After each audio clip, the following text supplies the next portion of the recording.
My wife demanded, "I want a divorce, my mind is made up." I replied with a single text message. That text message contained proof of her lover's multiple other affairs, and she frantically changed her mind about leaving me, but I am done. I, 45, am just processing.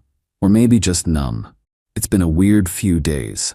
3 days ago, Wednesday morning, I was elbow deep in a quarterly budget review. Riveting stuff, I know, when my phone buzzed. It was Julia, 42F, my wife of 12 years. The message was short, sharp, and hit me like a rogue wave. "Julia, Alan, this isn't working. I want a divorce. My mind is made up. Don't try to change it. My lawyer will be in touch." 12 years, poof. Gone via iMessage. No discussion, no we need to talk, not even a tearful confession over lukewarm coffee. We'd literally been discussing a potential vacation to see the cherry blossoms just last weekend. Everything seemed normal, or what I thought was normal. I just stared at the screen. The words swam. Hurt? Oh yeah, that was there. A dull ache behind my ribs.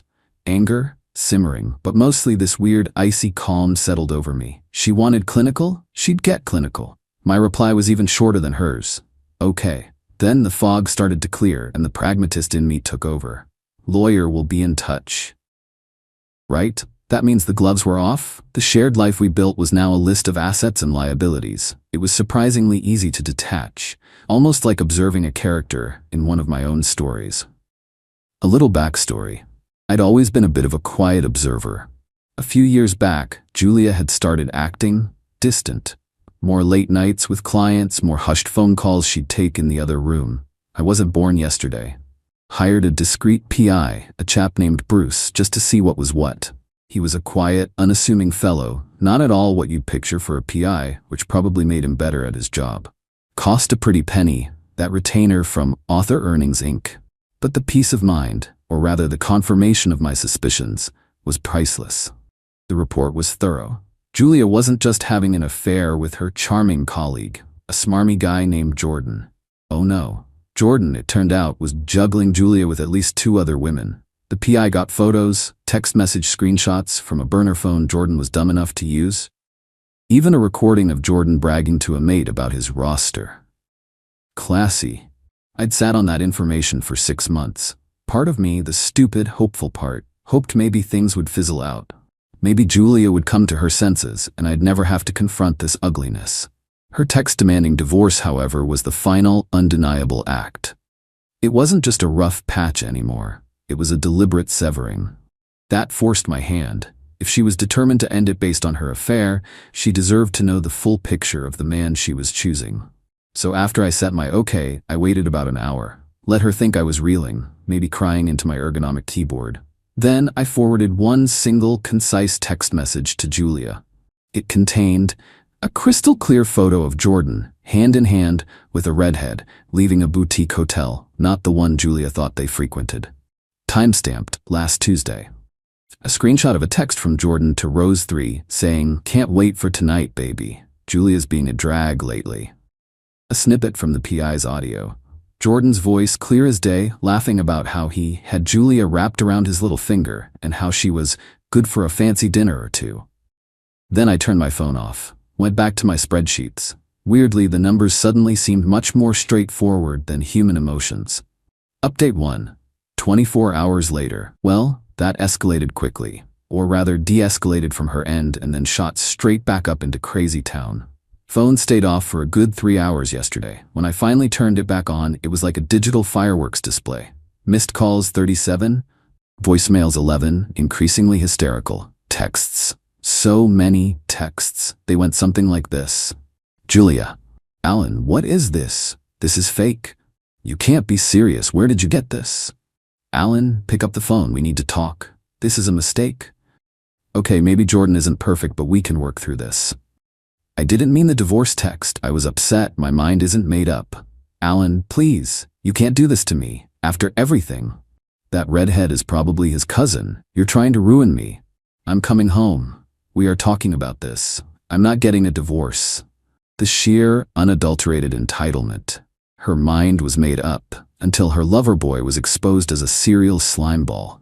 Now suddenly, I'm the one who can't do this to her. Fascinating. I didn't reply to any of it. What was there to say? Around 6 p.m., my doorbell rang. It was Julia. looking like she'd wrestled a badger and lost. Mascara tracks, wild eyes. "Julia Allen, let me in. We need to talk about this misunderstanding." Through the intercom, calm as a cucumber. "Julia, you said your lawyer would be in touch. I'm respecting your wishes. All communication goes through legal channels now. But I don't want a divorce anymore. That was a mistake. We can fix this. You and I can fix this. Me, the only fixing I'm interested in is fixing myself a stiff drink. My lawyer, Miss Natalie, will be reaching out to your lawyer. That is, if you've actually retained one as you confidently stated. If not, she'll await contact from whomever you eventually choose. You can't just kick me out. This is my home too. Technically, the house is in my name. Prenup. Always listen to your cynical author friends, kids. Me, you left, Julia. You declared your intentions. I'm merely following through on the path you set. You'll have a chance to retrieve your personal belongings supervised at a prearranged time. She actually started crying then. Real tears, I think. Or maybe just frustration that her little bombshell had backfired so spectacularly. Julia. But what about Jordan? He said I was the only one. A tiny, almost imperceptible crack in my icy facade. A flicker of something that might have been pity if she hadn't tried to blow up our lives first. Me. Seems Jordan says a lot of things to a lot of people, Julia. Perhaps you should have done your due diligence before you decided your mind was made up. Then her sister, Evelyn, pulled up. Evelyn, 45F, Julia's Irish twin and lifelong enabler. Always thought Julia could do no wrong. She stormed up to the door. Evelyn, what the hell is going on? Julia is a mess. You sent her some horrible things. How could you be so cruel? Cruel? I believe Julia initiated cruelty when she texted me demanding a divorce with no explanation after 12 years, Evelyn. I simply provided some clarity on her chosen path. She made a mistake. She's emotional. You know how she gets. And that Jordan guy, he's probably just misunderstood. Oh, the mental gymnastics. Impressive.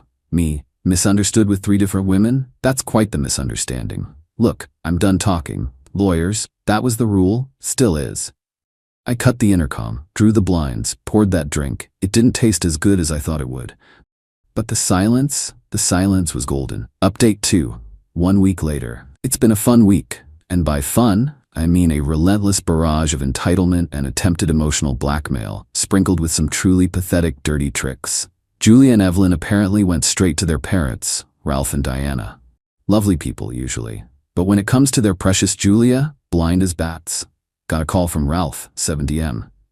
Ralph, Alan's son, Diana and I are very concerned. Julia is distraught. She says you've thrown her out and are spreading vicious lies about that young man, Jordan. Ralph, with all due respect, Julia texted me demanding a divorce. I sent her factual information I had regarding her affair. Information she might find relevant now that her mind is made up about ending our marriage. She was upset, Alan. Women get emotional. You should be trying to win her back. Not this. She says she wants to come home, that she made a terrible mistake about the divorce. My lawyer, Miss Natalie, is handling all communication. Julia can have her lawyer contact mine if she wishes to discuss the terms of the divorce she initiated. Click. Felt bad for Ralph. He's a decent guy, but he's part of the enabling chorus. Then came Julia's attempt at a dirty trick. I got an email from my bank's fraud department. Apparently, there was an attempt to transfer a large sum, almost my entire personal savings, from my account to an unknown account. The transfer was flagged because it was out of character for my spending habits. I use a specific account for larger author advances. This was my day-to-day. They needed verification. I called them immediately, confirmed it wasn't me. They froze the attempted transaction. Guess who had my old online banking password memorized from years ago when she used to help me pay bills? Guess who thought I'd be too stupid or too devastated to change it immediately after the text? Yep, Julia. A desperate, idiotic move on her part.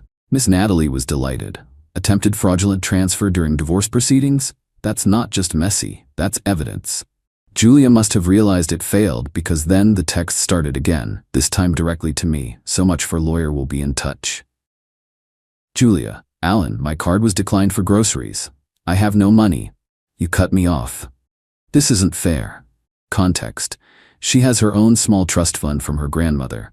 It's not a fortune, barely enough for a few months' rent if she budgeted carefully, and certainly not for her usual lifestyle. Accessing it probably requires more effort than crying to me. Plus, she'd likely rather chew off her own arm than touch her capital while she thought she could still squeeze me for daily expenses. Julia. Jordan isn't answering my calls. This is all your fault. You ruined everything by showing me those things and making him hate me. The logic is astounding, isn't it? Apparently, I'm to blame for Jordan's actions after his deceptions were revealed. Julia, I need money for a lawyer. You have to give it to me. It's marital money. That lawyer I mentioned before was too expensive once he heard the details. Reminder, prenup, and her initial claim of having a lawyer ready was clearly just bravado. My response to all of these? Screenshot. Send to Miss Natalie. No reply to Julia. The entitlement is breathtaking. She blows up the marriage, gets caught because her side piece is also a piece of work, tries to drain my bank account, and I'm the bad guy because she can't buy gourmet cheese without using my money. Evelyn also tried a new tactic. Facebook. A mutual acquaintance, probably aiming to stir the pot, forwarded me a screenshot of Evelyn's vague, teary status about watching someone you love be destroyed by a cruel, heartless man, and how some people will do anything to save their own ego. Tagged a bunch of our mutual friends. Cute. A few flying monkeys chimed in with sympathetic noises. I blocked Evelyn immediately after seeing it, not playing these games. Natalie is preparing a formal offer. Generous, considering. She can have her personal belongings, which are already boxed up in the spare room, clothes, shoes, those weird porcelain dolls she collects. A modest lump sum as a gesture despite the prenup, just to be done with it. The condition? She signs the papers, no contest, and a strict non-disclosure agreement about me, my work, and our life. If she fights, if she tries to drag this out, the offer is rescinded, and we go to court with all the evidence of her affair, Jordan's other women, and her attempted bank fraud. I'm not looking for revenge in the dramatic burn-it-all-down sense. I just want her gone. The fact that her own choices, her own greed, and her lover's duplicity are the instruments of her current discomfort? That's just an interesting plot twist. I actually slept through the night last night. First time in a week. The quiet is starting to feel less like silence and more like peace. Final update. 2 months later, well, it's done. Over. Benito. The divorce papers were signed, sealed, and delivered last week. It took a bit longer than expected, mostly because Julia, true to form, tried every last-ditch trick in the book. After my last update, Ms. Natalie sent the settlement offer. Juliet initially refused to even have the cut-rate lawyer she eventually managed to hire look at it. She sent me a barrage of emails. My spam filter is now my best friend, alternating between begging, "I made a mistake, Alan. I love you. Jordan was a symptom of our problems. We can fix us," and threatening, "You'll regret this. I'll tell everyone what you're really like. I'll take you for everything." Her sister Evelyn and her mother Diana also kept up the pressure campaign. Calls, texts to my family members, even a passive-aggressive casserole left on my doorstep. I donated it to a local shelter, unopened. Their narrative was that I was a cold, calculating monster who had lured poor, innocent Julia into a moment of weakness, the affair, and then pounced. The mental gymnastics were Olympic level. The turning point, I think, was when Ms. Natalie formally submitted the evidence of Julia's attempted fraudulent bank transfer to her lawyer. A rather green chap who looked overwhelmed, along with a gentle reminder of the potential legal ramifications for Julia. Suddenly, this lawyer was much more willing to discuss the settlement. He probably advised Julia that her position was untenable. Then came the final act of entitlement. Julia, through her hapless lawyer, demanded more money. She wanted half the value of the house. Again, prenup, solely my name, bought before we even met. She wanted lifetime alimony. She wanted my vintage Omega Speedmaster, a gift from my late father. Are you kidding me? She even wanted rights to characters I may have based on her in my future books. LOL. Ms. Natalie just calmly reiterated, "Sign the original offer, or we proceed to court." And all of this, the affair, Jordan's other women. Ms. Natalie's team had, for funsies, tracked down Rose the redhead and another dalliance of Jordan's, both willing to provide statements about his methods. The attempted bank fraud becomes public record. and the generous lump sum disappears. Faced with actual consequences, with her dirty laundry about to be aired very publicly, Julia finally caved. Her lawyer, who I suspect was getting tired of her client's theatrics and probably just wanted the case off his desk, strongly advised her to take the deal and run. So she got her personal belongings, a moving company, supervised by a neutral third party, retrieved them. I wasn't even there. She got the lump sum, which is enough for her to land on her feet if she's smart, but not enough to maintain the lifestyle she was accustomed to with me. And she signed the NDA. The revenge? The best part is the fallout on her side. Jordan predictably ghosted her the moment he realized she was no longer attached to my income and the fun was over. Heard he's already moved on to someone new. Shocking. Julia is apparently staying with Evelyn, and from what little I've gleaned, a mutual acquaintance who couldn't resist some gossip, it's not going well. Evelyn is discovering that emotional Julia is also expects to be waited on hand and foot and contributes nothing Julia. The enabling is apparently wearing thin now that it directly impacts Evelyn's couch and grocery bill. Her parents are still supporting her, I'm sure, but they can't fund her old life forever. She'll have to get a real job. Or find another Jordan, I guess. As for me, the first few weeks were quiet. Too quiet. I found myself listening for her key in the door. But that faded. I've started writing again. Ideas are flowing. My agent loves the new darker edge to my protagonist. Funny that. There was no screaming match, no dramatic courtroom showdown. I didn't have to do much. I just held up a mirror to her actions. The text message I sent her with the proof about Jordan wasn't an act of revenge. Not really. It was an act of information. She was making a life-altering decision based on a fantasy. I just provided the reality check. The fact that her grand declaration of "my mind is made up" dissolved the second her lover boy was exposed, that was the most satisfying part. It showed her whole "I want a divorce" charade for what it was. A power play. An attempt to either trade up or make me grovel. She just never anticipated I'd call her bluff and have an ace up my sleeve. She tried to play chess, but she was playing against someone who'd already read the end of the book. She thought she was the main character, but she was just a messy plot device in her own downfall. And me? I'm just the author, finally writing my own peaceful next chapter, and it feels pretty damn good. The so-called revenge was her facing the unvarnished, undiluted consequences of her own choices and entitlement. And honestly, that's better than any fictional revenge I could ever write.